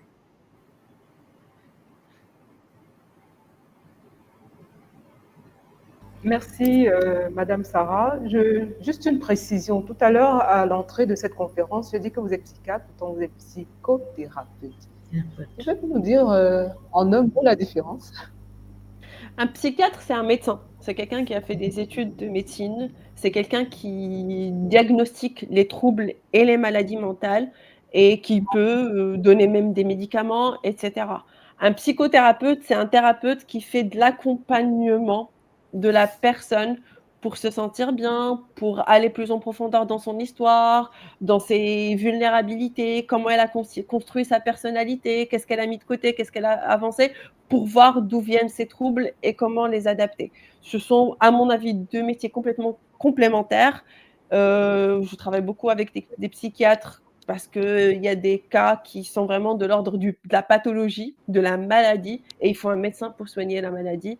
Et puis, il y a des problématiques qui sont plus de l'ordre d'un quotidien, d'un dérèglement, de troubles plutôt psychologiques. Et là, c'est le psychothérapeute qui intervient. Merci, Madame Sarah. Docteur Fatoumata, en entame de la conférence, vous nous disiez que vous accompagnez, vous prenez en charge les étudiants qui manifestaient déjà un trouble de la santé mentale. Alors, comment arrivez-vous à gérer ces cas de façon concrète? Merci. Alors, je pense que Sarah a dit quelque chose d'important parce il faut distinguer deux niveaux dans les désordres de santé mentale. Il y a la catégorie détresse psychologique, hein, où vraiment même la prise en charge peut être psychothérapeutique, et les troubles mentaux avérés, ce qu'on appelle vraiment des troubles mentaux avérés, dont les symptômes appartiennent à des catégories bien identifiées dans la classification des troubles mentaux. Alors, nous travaillons en équipe pluridisciplinaire, hein, parce que nous avons mis, je vais donner l'exemple de mon université. À l'Université Gaston Berger de Saint-Louis il a été institué un comité de santé mentale. Ce comité de santé mentale est quand même pluridisciplinaire avec des psychologues, des psychiatres, des sociologues. Donc, il y a divers profils. Et dans la prise en charge, bien sûr, il y a aussi les médecins des services médicaux universitaires, que ce soit le service médical du personnel ou des étudiants qui font partie de ce comité. Maintenant, moi, ce que je reçois, c'est les troubles mentaux avérés. Les troubles mentaux avérés, parce que Sarah l'a dit, c'est vraiment, ça rentre dans le cadre de pathologie, dans la nosographie. Donc, il faudrait apporter des soins. Et la plupart du temps, c'est des traitements qui seront mis en place, hein, des traitements médicamenteux. Mais parfois aussi, de temps à autre, il nous arrive de recevoir des étudiants qui n'ont pas ces troubles avérés-là, mais qui ont besoin d'espace de parole, qui ont besoin d'espace d'écoute. Et quand ces cas-là arrivent, nous leur offrons aussi cet espace de parole, cet espace d'écoute. Et parfois, quand ça, parce avec notre formation, nous sommes aussi capables, hein, de faire ce qu'on appelle des psychothérapies moins bien structurées, comme les psychothérapies de soutien, ce qu'on appelle classiquement soutien, juste pour écouter, voilà, accompagner, etc. Donc, ou bien on peut référer aussi vers les collègues psychologues pour des entretiens plus approfondis, pour un travail psychothérapeutique plus poussé. Donc, c'est ce qu'on fait présentement dans notre université. Donc, quand ce sont des malades, c'est vraiment la prise en charge, hein, médicamenteuse. Et quand c'est des cas, bon, tout dépend du degré, mais parfois même avec l'écoute, quand on offre cet espace d'écoute-là, ce cadre d'écoute bienveillant, rassurant, parfois même la moitié des problèmes est résolue. Voilà. Merci, docteur Fatoumata. Monsieur Sana, vous qui avez rencontré ou aidé des personnes qui ont eu à faire face à des coups, en fait, si je peux le dire simplement, des coups durs. Vous avez par exemple eu à faire face à aider des femmes qui sont passées par des abus sexuels et autres. Alors, j'aimerais vous demander comment construire, mais surtout maintenir mon bien-être mental. Alors, je crois qu'à ce niveau, les approches divergent parce que cet aspect est de l'ordre surtout de la spécialisation de tout un chacun, voilà, par rapport à l'approche à mettre en œuvre ainsi que les besoins d'accompagnement de la personne. Comme je l'ai dit, nous, en tant que psychologues, nous intervenons au cas par cas. Et donc, il n'y a pas de standard pour se dire que, bon, voilà, on va utiliser cette approche-là qui semble adaptée ou bien que les survivantes répondent au mieux, surtout quand je parle d'approche psychothérapeutique, bien évidemment. Donc, il y a de ces approches-là dont les survivantes répondent le mieux. Par exemple, on peut en citer, par exemple, la thérapie cognitivo-comportementale, les formes de thérapie narrative, et également des somatic experiencing. Donc, il y en a tellement qui sont les plus recommandées, mais qui ne sont pas pour autant des approches qui sont évidentes qu'il faut à tout prix utiliser pour tous les cas. Effectivement, nous avons eu à travailler avec des personnes survivantes de violences sexuelles, donc à comprendre par là que quand on parle de violences sexuelles, il y a plusieurs, par exemple, il y a les harcèlements sexuels, donc nous avons eu à travailler avec des personnes dans ce sens-là, et ce que nous essayons surtout de mettre, c'est sur quoi nous mettons le plus l'accent, c'est le vécu personnel. C'est le vécu personnel. La façon, ce n'est pas la façon dont la situation s'est passée, mais quelle est la représentation de la personne sur ce qui s'est passé. Donc, c'est surtout sur ça que nous allons apaisantir notre appui, car ce qui s'est passé, ce qui est surprenant chez l'être humain, c'est que on n'a aucune possibilité de modifier, d'agir sur ce qui s'est passé, mais l'idée que la personne se fait sur ce qui s'est passé est modifiable. Donc, c'est surtout sur ça que va s'accentuer notre approche. Elle prend en compte beaucoup de psychothérapie. Donc, c'est sur ça surtout que nous allons nous focaliser dans le cadre de la modification de cette représentation qui pourrait être négative pour le bien-être ou un frein pour l'exploration de son plein potentiel. Donc, surtout, ou bien surtout pour le bien-être de la personne. Donc, c'est sur ça que nous allons nous focaliser. Et la majeure partie du temps, à chaque fois que nous avons des gens qui sont dans cette situation-là, nous nous focalisons sur la représentation afin de pouvoir la modifier et de pouvoir... Mais tout cela se fait avec la personne parce que nous trouvons que le secret du rétablissement, nous ne parlons pas des guérisons parce qu'on s'est dit que ça, c'est propre aux médecins. Mais c'est surtout le processus du rétablissement et il est participatif. Donc, nous construisons avec, par exemple, une survivante, une stratégie qui lui est adaptée, mais à travers le retour que nous avons sur son vécu, sur sa façon de voir les choses, sur son expérience avec les problèmes de santé mentale, parce qu'il y a souvent des facteurs pré-traumatiques qui pourraient peut-être ressurgir quand on va essayer d'aborder un certain sujet avec une personne.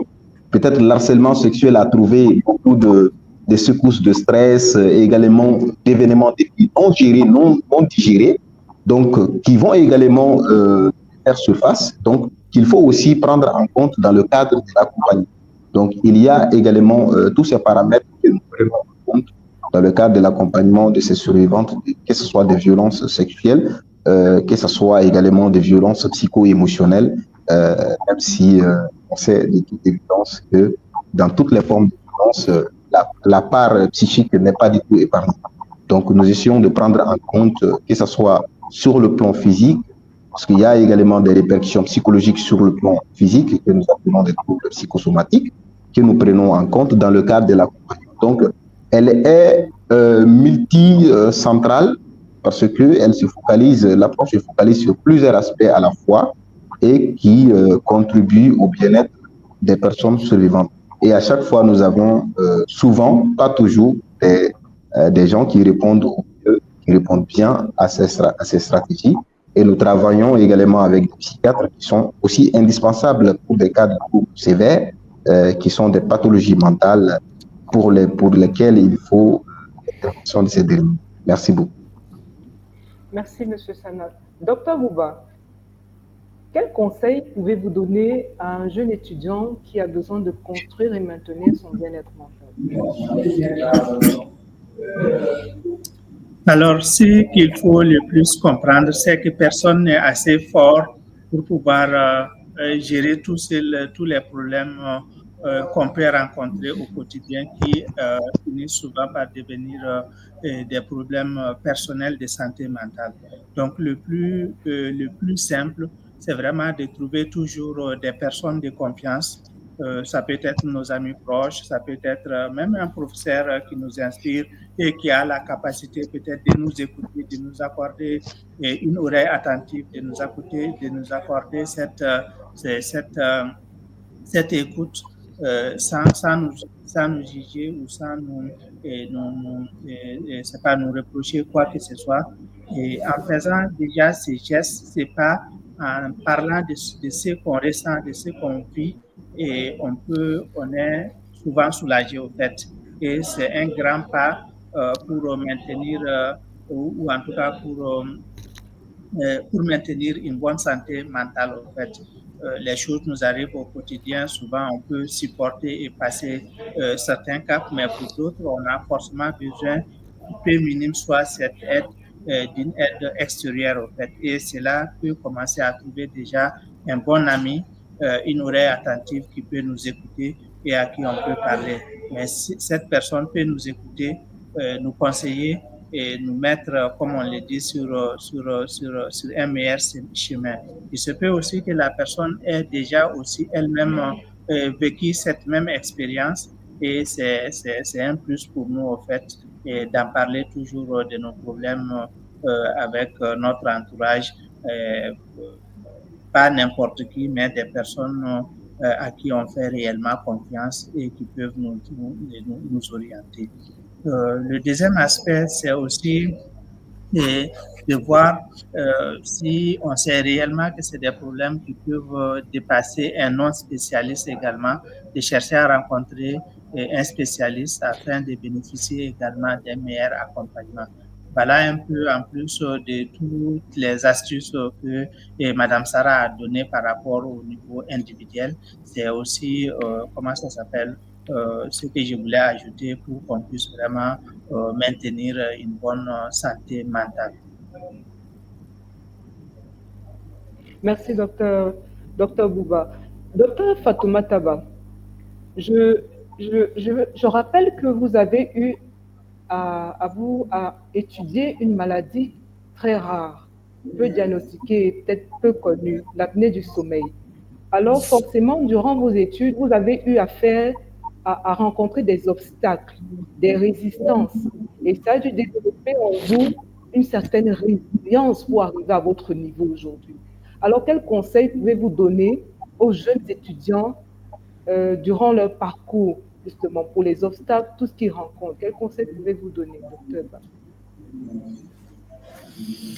Merci. Effectivement,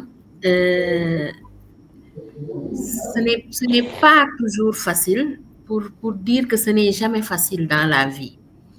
Moi, j'aime bien dire aux jeunes étudiants qui viennent me voir, j'aime bien leur demander de rester persévérant et d'avoir de la détermination. Parce qu'en fait, moi, quand je menais mon travail là sur l'apnée du sommeil, déjà que vous le dites, hein, c'est une pathologie rare, mais en réalité, ce n'est pas une pathologie rare, c'est une pathologie qui est très peu connue, qui est sous-diagnostiquée, mais d'une façon générale, hein, que ce soit en Afrique ou dans le monde, mais d'autant plus en Afrique parce que tout simplement, comme d'habitude, hein, l'Afrique est confrontée à beaucoup de moyens, à des difficultés en infrastructure, en équipement de recherche, mais aussi en équipement de diagnostic. Bref. Donc, quand j'ai été sur le terrain, j'ai eu à rencontrer beaucoup de difficultés, mais tout le temps, je me disais, je vais continuer, je vais y arriver, la réussite est au bout de l'effort. Moi, c'est une phrase qui revient en permanence dans ma tête comme un leitmotiv qui fait que même quand j'ai envie de tout abandonner, je dis non, je ne vais pas abandonner. Il faut que je continue, il faut que j'aille jusqu'au bout parce que je sais que jusqu'au bout, quand j'irai jusqu'au bout, je vais réussir. Et c'est ce que j'essaie aussi d'inculquer à mes étudiants. C'est ce que j'essaie de transmettre aux étudiants, d'être persévérants, d'avoir de la détermination, mais tout en restant sérieux, tout en restant rigoureux, parce qu'il y a cette rigueur-là, cette rigueur scientifique-là, que je ne sais pas, peut-être c'est lié à tout mon cursus, hein, parce que j'ai fait une série très scientifique. Donc, je me suis retrouvée médecin, mais j'aurais pu être... les médecins sont les scientifiques, mais j'aurais pu être aussi scientifique dans d'autres domaines, un ingénieur, etc. c'est pour dire que j'ai fait en fait, j'ai débuté en fait avec une carrière très scientifique qui fait que toutes ces rigueurs scientifiques-là, je l'exige aussi de mes étudiants et c'est important qu'ils sachent que c'est avec l'effort qu'ils vont réussir. Que, voilà, donc c'est ça que je tente de les inculquer en permanence et je pense que ça, au début c'est difficile parce que je m'en rends compte quand j'encadre même des étudiants en thèse, hein, quand je les vois arriver vers moi, parfois ils ont même l'impression d'être découragés et je me dis dans ma tête, certainement ils sont en train de se dire qu'ils ne soutiendront jamais avec cette directrice de thèse-là parce que tellement elle est compliquée. Mais c'est pas parce qu'en fait je suis compliquée, mais c'est parce que c'est de la rigueur que je veux leur inculquer. Et finalement, ils y arrivent quand même, ils soutiennent. Et après, quand ils soutiennent, ils sont contents parce qu'ils n'ont pas, ils ont très peu de critiques, ils ont très peu de reproches. Et après, ils comprennent. Donc, je pense que c'est ça. Il faut qu'ils tiennent, et malgré tous les obstacles de la vie, parfois c'est pas évident, mais même quand c'est pas évident, il faut savoir se relever. Voilà. Merci. Merci, docteur. Madame Sarah,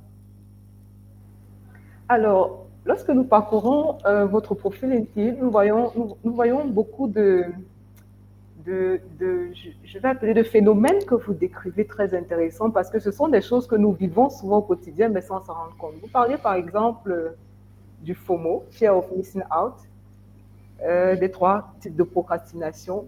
Mais j'aimerais revenir par exemple sur ces phénomènes particuliers que vous rencontrez, que les personnes vivent normalement, je dirais, ou naturellement, ils ne se rendent même pas compte.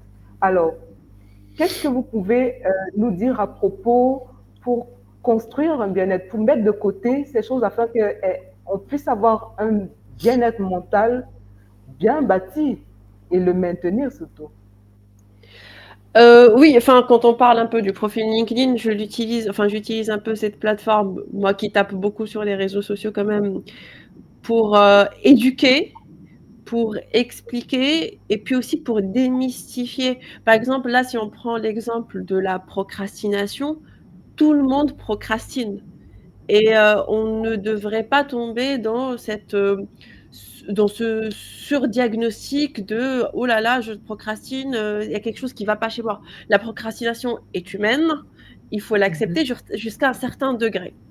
Maintenant, quand on commence à avoir des comportements, que ce soit la procrastination, que ce soit d'autres comportements qui viennent impacter notre bien-être physique, notre bien-être mental, notre réussite, notre vie en société, là, on commence à parler d'un phénomène d'un phénomène de santé mentale qu'il faut commencer à regarder plus sérieusement. J'ai oublié la question, par exemple, par contre. Dites-nous, allez-y. Dites-nous en plus sur les conseils.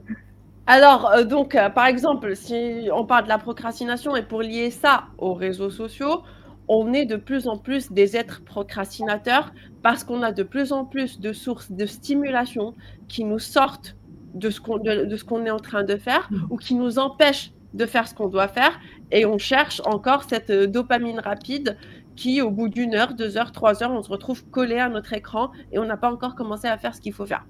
Alors ça, tu le fais 1 fois, tu le fais 2 fois, c'est OK.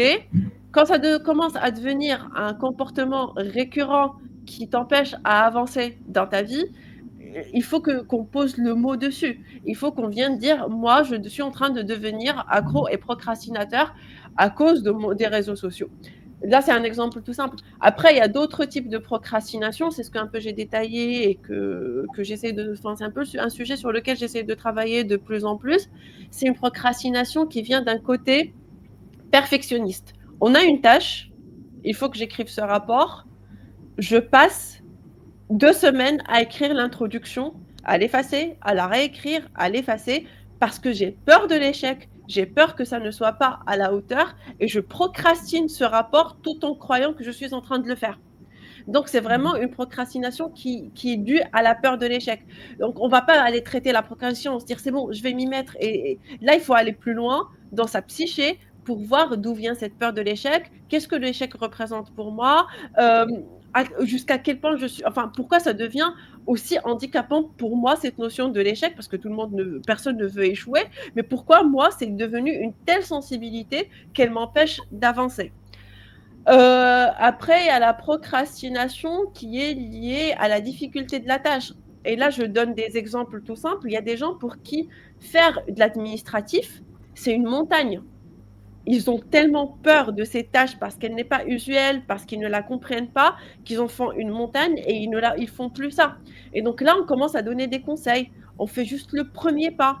Ouvre juste la plateforme où tu dois faire cet administratif, mais juste ton adresse mail et ton mot de passe, tombe sur la première page, regarde-la et tout va venir tout seul après. En fait, la procrastination, c'est l'opposé du premier pas. Donc, quand on a quelque chose qui nous paraît insurmontable, qui nous paraît difficile, qui nous paraît inatteignable, je me dis, je ne vais pas la faire, mais je veux faire ce premier pas qui est facile à faire. Je vais le faire et je vais voir ce que le chemin me réserve par la suite. Et on se retrouve en train de faire le deuxième et le troisième et le quatrième parce qu'on a décortiqué l'image qui était une grosse image en toute petite image et elles sont toutes simples. Cliquer par là, chercher ceci, ramener cela, etc. Et on finit par tout faire alors qu'au début, on se disait comment je vais pouvoir réaliser ça en fait. Merci Madame Sarah. Merci chers intervenants. Alors, nous allons passer à la 4e phase de cette conférence. Je tiens toujours à rappeler qu'il y a le lien pour le formulaire de participation.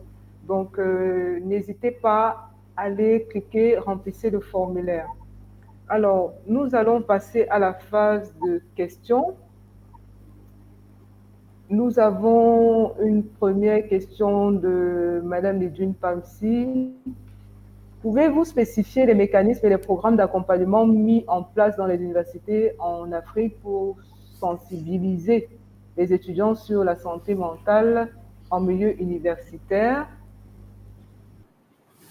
Il est bien que le docteur Fatoumata a parlé tout à l'heure de quelques mécanismes qu'ils ont mis en place à l'université de Gaston Berger. C'est bien ça, docteur Fatoumata? Oui. En fait, je parle de l'université Gaston Berger parce que je suis à l'université Gaston Berger, mais je peux même dire plus, parce qu'on est, l'université Gaston Berger, par exemple, fait partie du programme de bourse de la Fondation Mastercard. Et la Fondation Mastercard est présente, est partenaire de certaines universités africaines. Je sais que l'université du Rwanda en fait partie, deux IE au Burkina, l'université Kwame Nkrumah du Ghana, l'université de Pretoria en Afrique du Sud, l'université de Carnegie Mellon. Donc, il y a beaucoup d'universités africaines qui sont membres, qui sont partenaires de la Fondation Mastercard. La Fondation Mastercard appuie et encourage la prise en charge de la santé mentale des étudiants. Donc, dans toutes ces universités partenaires, un programme de prise en charge de la santé mentale des étudiants est mis en place. Alors, toutes les universités n'en sont pas au même niveau. Pour certaines universités, il y a même plus qu'un programme, hein. Il y a des structures appropriées qui sont déjà mises en place. Et pour d'autres, c'est encore à la réflexion, mais il y a quand même un programme qui commence à se mettre en place. Donc, c'est pourquoi, au niveau de l'université Gaston Berger, nous avons ce comité santé mentale-là qui travaille et on est en train de pousser plus la réflexion vers la création vraiment d'une structure de santé mentale dédiée pour la population, pour toute la population universitaire, que ce soit estudiantine et autres, hein, parce que ce soit le personnel administratif ou le personnel d'enseignement et de recherche, toutes ces personnes-là contribuent en réalité à la santé mentale des étudiants d'une façon globale. Donc c'est ça les initiatives, hein. Donc c'est pour vous dire qu'au niveau universitaire quand même il y a des choses qui sont en train d'être mises en place parce que maintenant l'autre aspect également par rapport aux choses que nous sommes en train de faire sur la santé mentale des étudiants, nous avons très peu de données. Or, nous sommes des structures universitaires. Donc, nous sommes en train de travailler également dans le cadre d'un programme de recherche multicentrique qui concerne 4 pays africains francophones, parce que c'est un programme francophone, le Cameroun, l'Algérie, la République démocratique du Congo et le Sénégal. Nous sommes en train de travailler pour avoir des données, des statistiques concernant les troubles de santé mentale courants chez les étudiants et même identifier les obstacles, les éventuels obstacles à l'accès aux soins. Donc, nous en sommes là au niveau universitaire pour ce qui concerne spécifiquement l'Université Gaston Berger de Saint-Louis. Voilà, merci. Merci, docteur Fatoumata Ba. La santé mentale, merci, cher Samsedine. Alors, la santé mentale est-elle héréditaire ou peut-elle être héréditaire? Docteur Bouba.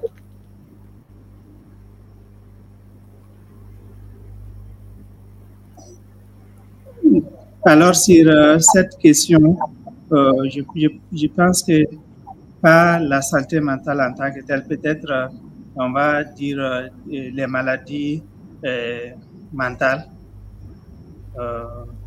Je pense que parmi les causes des maladies mentales, comme on l'a dit, ces causes sont vraiment multiples, complexes et varient également d'une personne à une autre. Et effectivement, parmi les facteurs, les causes, on a également les facteurs génétiques qui peuvent aussi en être des causes, sinon source de maladies mentales chez certaines personnes. Je m'explique, des antécédents familiaux des maladies mentales peuvent, comme on le dit, augmenter le risque d'en développer une. Certaines maladies comme la schizophrénie ou les troubles bipolaires ont une composante héréditaire à cet effet. Donc, on voit également l'aspect que ces maladies, vraiment, certaines puissent être vraiment des antécédents familiaux puissent faire en sorte que on puisse vraiment, au sein de la famille, qu'il y ait des personnes qui en développent une. Voilà. Mais les problèmes de santé mentale pour d'autres ne sont pas forcément héréditaires, au fait. Voilà. Mais pour certaines maladies mentales, ça peut être forcément le cas. Voilà. C'est ce que je voulais donner comme élément de réponse. Merci, docteur Bouba. Alors, nous avons une question de monsieur Mamadou. Est-ce que nos universités ne devraient tenir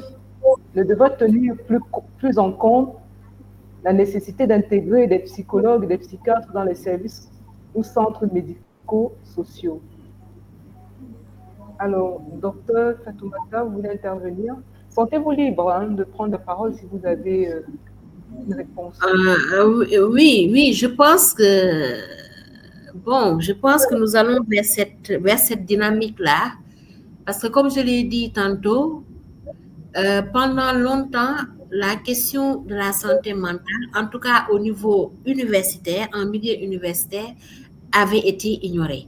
Déjà, pour revenir dans un contexte plus global, nous le savons tous, c'est juste pour rappeler que la santé mentale, en réalité, est le parent pauvre de la santé.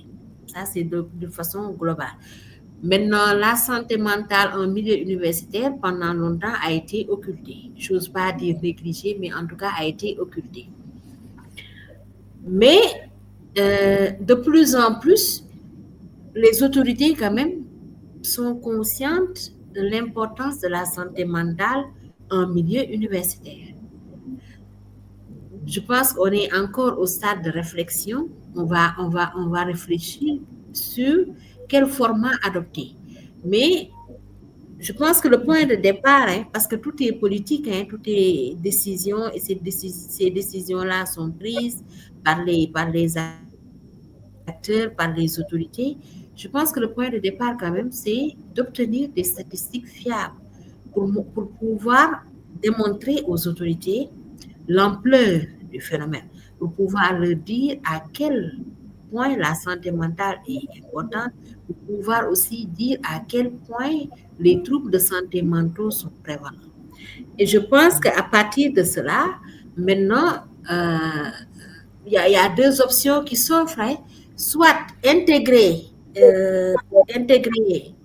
des structures de santé mentale dans les universités.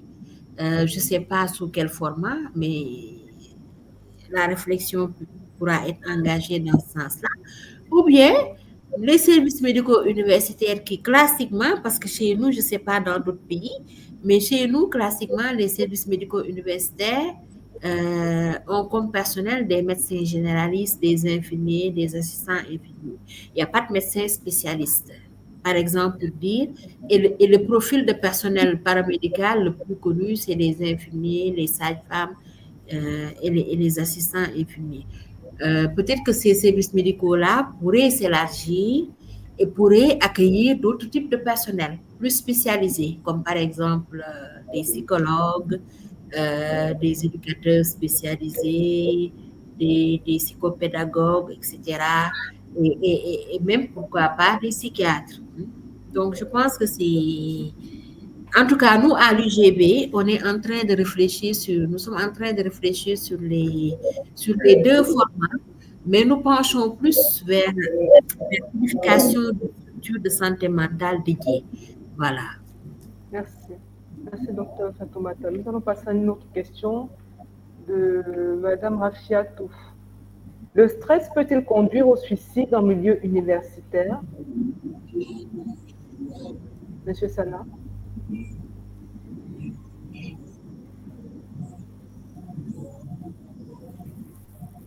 Votre micro. Alors, voilà. Je disais une question très pertinente. Effectivement, un état de stress mal géré peut conduire à la dépression, puis après au suicide. Aujourd'hui, nous avons affaire, je peux vous raconter le cas d'un étudiant qui, en milieu scolaire, qui a connu des situations difficiles. Il a même eu à poster sur les réseaux sociaux, et puis après, il disait que bon, maintenant, ma souffrance, je vais mettre un frein à ma souffrance, et tout le monde saura juste dans quelques temps, voilà, que je ne pouvais pas supporter ce dans quoi je suis, et donc les gens comprendront plus tard, après mon départ. Donc, de façon très indirecte, la personne s'est prononcée sur sa page. C'est un étudiant, je suis en train de vous raconter en fait. Et donc, puis après quelques temps, la personne s'est suicidée. Donc, ce qu'il y a lieu de comprendre par ici, c'est que le stress en soi, il est positif. On l'a dit depuis au départ. Mais à partir du moment où il devient handicapant, c'est-à-dire il est, comme nous appelons, stress maximal ou le stress minimal, ou l'état de stress qui peut être dû à l'état de stress aigu ou un état de stress chronique que nous avons, comme par exemple avec le stress post-traumatique après avoir vécu des situations difficiles. Le stress peut être compliqué jusqu'à donner lieu à un trouble psychologique qui va donner lieu à un état de dépression, par exemple, et conduire la personne au suicide. Donc, il y a tout à fait des étapes qui sont là, qui existent, qu'il faut nécessairement connaître, parce que quand on connaît ces étapes-là, on est beaucoup plus enclin à pouvoir prévenir le suicide, surtout en milieu universitaire. Il faut connaître les signaux avant-coureurs de tout ce qui est stress pouvant conduire à l'état de suicide. Il faut même prévenir tout ce qui peut être base de stress en milieu universitaire pour pouvoir prévenir le suicide. Parce que si il est compliqué, si on atteint un certain niveau, selon les classifications ISM et de toutes les documentations des normes en lien avec cet état-là, on peut se dire, bon, voilà, tiens, à ce niveau-là, compte tenu de l'expérience de la personne, compte tenu du degré de souffrance induite chez la personne, il faut intervenir ou la personne peut se donner à la mort. Parce que quand on est stressé et que ça atteint un niveau de trouble, on ne voit qu'il n'y a pas d'autre échappatoire que de mettre frein à la souffrance. Et là, les gens trouvent que le moyen le plus rapide et le plus simple, c'est de se donner à la mort. Donc ça, c'est très fréquent. Mais il y a également d'autres formes de suicide qui sont dues aux états de stress, mais qui ne sont pas du tout connues, parce que nous sommes beaucoup plus portés sur ce qu'on peut constater à travers le comportement. Il y en a d'autres qui manifestent leur stress de façon très enfouie, difficile à repérer à travers l'observation. Et donc, ce qu'il faut nécessairement donner lieu à la parole. Par exemple, au Mali, il y a beaucoup de choses actuellement en gestation, comme la mise en place d'un cadre de réseaux de soutien entre pairs, comme des pairs navigateurs, des pairs réseauteurs. Toujours est-il de faciliter l'intégration et l'accompagnement entre étudiants et assainir la relation entre l'étudiant et son administration. Donc, un environnement favorable permet de faciliter, de générer un état de bien-être et de surcroît prévenir le suicide. Merci. Merci, M. Sana. Nous passons à une autre question. Est-ce que la santé mentale de l'étudiant n'est pas aussi tributaire de la santé mentale des enseignants? Docteur Fatoumata, vous voulez réagir dessus? Alors, peut-être c'est trop dire de dire que la santé mentale de l'étudiant est tributaire de la santé mentale des enseignants. Mais il faudrait savoir que quand même, c'est une même communauté, hein. C'est une même communauté, ce qui fait que les comportements, parce que moi, dans la santé mentale des enseignants, ce que je comprends, hein, certains comportements qu'ont les enseignants peuvent avoir des effets, peuvent déséquilibrer en fait, ou avoir des effets déstabilisateurs sur la santé mentale des apprenants. Ça, c'est une réalité. Ça, c'est une réalité.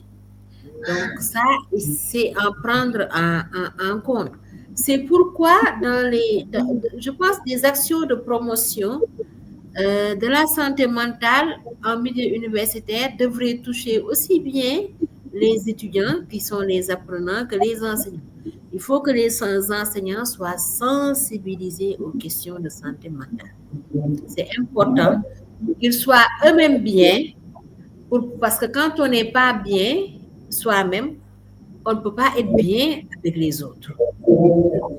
Donc, dans ce sens-là, en fait, moi, je le comprends dans ce sens-là. Quand on n'est pas bien envers soi-même, on ne peut pas être bien envers les autres. C'est important que les enseignants eux-mêmes soient sensibilisés à ces questions de santé mentale pour qu'eux-mêmes puissent prendre en charge leur santé mentale, mais aussi pour qu'eux-mêmes puissent détecter chez leurs apprenants les de symptômes qui peuvent alerter sur une détresse psychologique, sur des troubles mentaux avérés. Bon, est-ce que c'est tributaire? Je ne peux pas dire de façon formelle oui, mais je sais que c'est une même communauté. Donc là, il est important de prendre en charge la santé mentale des étudiants, mais aussi celle des enseignants. Merci. Merci, Dr Fatoumata. Nous allons passer à la question suivante. Professeur Ba, est-ce que les troubles actuels à l'université Ziguinchor,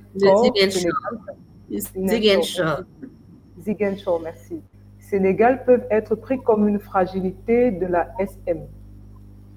Oui, de la santé mentale.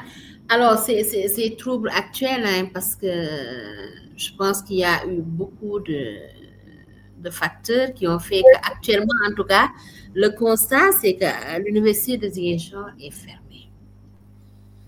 Alors, c'est ce que je disais tantôt. Il y a ces situations de tension qui sont qui sont permanentes ou qui sont quasi récurrentes dans les universités sénégalaises qui impactent la santé mentale des étudiants. On ne peut pas dire que ces troubles-là vont être sans effet sur la santé mentale. Bon, ça va impacter, ça peut impacter la santé mentale des apprenants. Ça, c'est un élément important parce que parfois, quand l'université ferme, qu'est-ce qui se passe? C'est des étudiants qui, parfois, n'habitent pas dans ce lieu-là. C'est des étudiants qui, parfois, même pour venir, pour rejoindre le campus, c'est des étudiants qui se sont donnés corps et âme. Parfois, la famille a dû contracter un prêt pour que l'étudiant puisse rejoindre le campus. Il arrive quelque temps après, le campus est fermé. Il n'a pas les moyens de retourner chez lui. C'est en fait beaucoup de soucis, hein, de soucis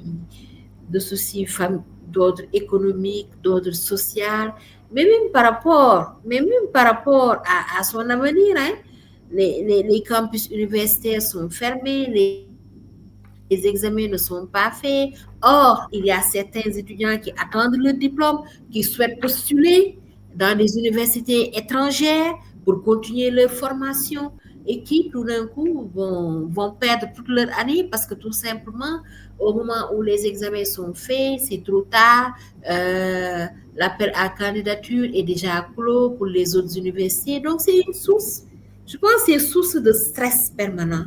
Et je pense que on comprend que c'est vraiment lié à l'instabilité de nos universités. Mais je pense que les autorités, en tout cas, qui ont la charge de l'enseignement supérieur devraient réfléchir, devraient proposer des solutions vraiment adaptées pour remédier à tout cela. Parce que c'est pas sans facteur. Hein. Moi, j'ai vu et j'ai connu des étudiants qui ont tout simplement décroché suite à ces situations de tension-là. Il y en a même qui sont partis à l'immigration clandestine parce que qui finalement, en fait, ne se retrouvaient plus dans ce système universitaire qui génère beaucoup de stress, hein, beaucoup de stress. Voilà. Merci, docteur. Alors, nous avons une question suivante. Nous sommes pratiquement à 8 minutes de la fin. Alors, nous allons prendre 2 questions encore avant de clôturer. Comment faire en sorte que la santé mentale ne soit plus tabou dans notre société africaine, car pour beaucoup, les maladies mentales et troubles mentaux sont considérés comme étant une affaire des Occidentaux. Docteur Bouba. Merci pour la question. Déjà, le fait de trouver des cadres comme, par exemple, celui-ci pour en parler et faire en sorte que tout le monde puisse être sensibilisé autour des questions de santé mentale et des problèmes des troubles mentaux et progressivement ne pas les considérer comme des questions propres aux Occidentaux ou comme si la personne vivait à l'occidental. C'est pas du tout ça. C'est des choses, c'est des réalités qui sont propres comment dirais-je, au monde entier. Et je pense qu'en multipliant de tels cadres pour en parler déjà constitue un pas important pour les sociétés.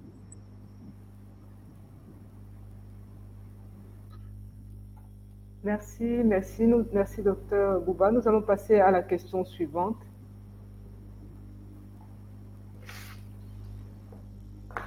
Alors, la question suivante qui nous vient de très cher Salih Fadimatou. Bonsoir chers tous. Comment peut-on préserver sa santé mentale dans un environnement marqué par une pauvreté et un coût de la vie de plus en plus élevé? Madame Sarati.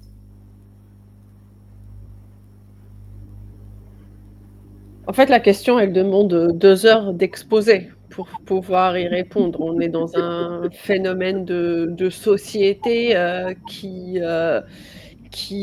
nuit à la santé mentale. On arrive dans des... Et Dr Fatoumata l'a bien exprimé tout à l'heure. On arrive dans des sujets plutôt de l'ordre de la politique que de l'ordre de l'individu. Là, quand on parle de pauvreté, d'un coût de vie de plus en plus élevé, de conditions qui sont mises sur une société pour créer plus de pression, plus de stress, l'individu, il se dépatouille comme il peut, mais on est dans un contexte très, très compliqué. Maintenant, pour revenir à la question sur comment se préserver, déjà être conscient du fait que cet environnement-là, que ces situations-là peut créer des problèmes mentaux de la santé, enfin, plutôt peut nuire au bien-être mental et ne pas se dire ouais, moi je suis fort, je peux y aller. Je sais plus qui l'a dit tout à l'heure, mais personne n'est aussi fort pour tout affronter. En fait, c'est un peu ça. On n'est pas assez fort en tant qu'individu pour affronter tous les problèmes qu'on rencontre. Donc, se mettre en société, se mettre en communauté, réfléchir ensemble, créer des moyens ensemble de s'en sortir en tant que collectif au lieu de tout porter en tant qu'individu, c'est pour moi le premier pas dans ce genre de situation pour pouvoir préserver sa santé mentale et ne pas tout porter sur ses épaules. Après, pour aller un peu plus loin, j'ai vu une autre question et ça pourrait un peu répondre aux 2 questions en même temps. C'était qu'on nous demandait des ouvrages ou des conseils de lecture justement pour aider les gens à préserver leur santé mentale. Moi, je vais en parler d'un seul ouvrage, voire de 2, pour donner plus de billes par rapport à ça. J'ai pensé enfin le nom en anglais c'est The Body Keeps the Score, Le corps n'oublie rien, d'un psychiatre hollandais qui parle en fait de tous les traumas qu'on pourrait subir, comment notre corps et notre psyché y réagit et comment s'en préserver.